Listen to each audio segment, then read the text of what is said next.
Bonjour à tous, bienvenue dans le live TV Finance. Nous sommes en direct comme chaque jour du lundi au vendredi pour vous accompagner au cœur de l'actualité des grands marchés financiers. Au programme de ce lundi 11 mars, dans quelques instants, nous recevrons Selim Bellechili, cofondateur de Baba Sport, une plateforme de réservation d'activités sportives, récréatives et insolites. Puis nous suivrons l'ouverture de la Bourse de Paris à 9 h avec Christophe Douane, cofondateur de Youdou.fr. Les market movers seront décryptés ensuite par Dorian Abadi, formateur en analyse technique. Et puis enfin, on accueillera Cécile Maillet, présidente de Play & Prog, un programme de cours de codage hebdomadaire pour les enfants. Mais avant, on regarde un peu ce qui s'est passé ces dernières heures dans l'actualité et on commence avec Deutsche Bank. Est-elle vraiment en train d'envisager une fusion avec Commerzbank? C'est en tout cas la question que se posent de nombreux médias allemands depuis le week-end dernier. En tout cas, des dirigeants de Deutsche Bank ont accepté d'entamer des discussions informelles avec Commerzbank. Selon le Wall Street Journal, aucun mandat formel n'a toutefois été lancé par les conseils de surveillance des deux établissements. Si tel avait été le cas, une annonce publique aurait dû être faite. À Berlin, les pouvoirs publics, les ministères des Finances d'une part, de l'économie d'autre part, semblent pousser les deux entreprises à étudier une telle fusion et à se décider avant les élections européennes de mai prochain. Le ministre des Finances Olaf Scholz s'active ainsi sur la question, convaincu que pouvoir compter sur une banque nationale puissante est une question de souveraineté nationale. Peter Altmaier, ministre de l'économie, vient en outre de publier une position sur la stratégie industrielle nationale 2030 dans laquelle il juge que la taille compte. Voilà donc des discussions à suivre de près dans les prochaines semaines.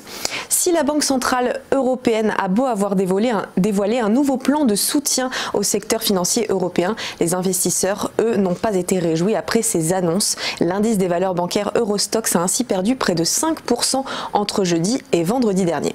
Alors les banques vont devoir se montrer patiente. Jeudi dernier, l'institution de Francfort a repoussé la perspective d'une remontée des taux d'intérêt d'un semestre. Ceux-ci resteront à leur niveau actuel jusqu'à la fin de 2019 au moins. Les établissements financiers européens devront donc prêter encore longtemps à des taux très faibles. Ils continueront dans le même temps à être taxés pour les liquidités excédentaires confiées à la BCE qui se verront toujours appliquer un taux négatif, moins 0,4%.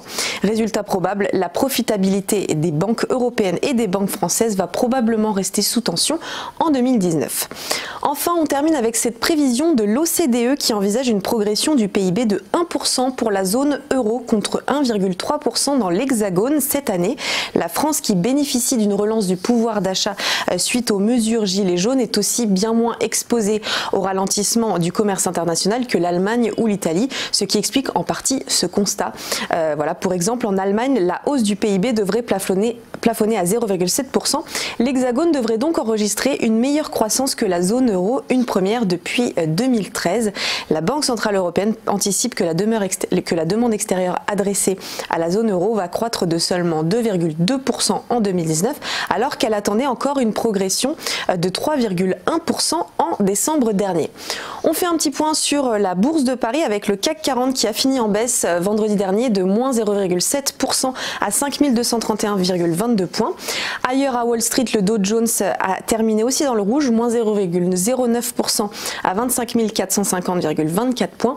Le DAX, quant à lui, a chuté de moins 0,52% à 11 457,84 points. Et du côté des valeurs, on note la petite dégringolade du pétrole Brent à moins 0,35% à 65,86 $. Et l'or aussi a chuté de moins 1,01% à 1299 $ tout rond. On se retrouve dans quelques instants pour notre première interview.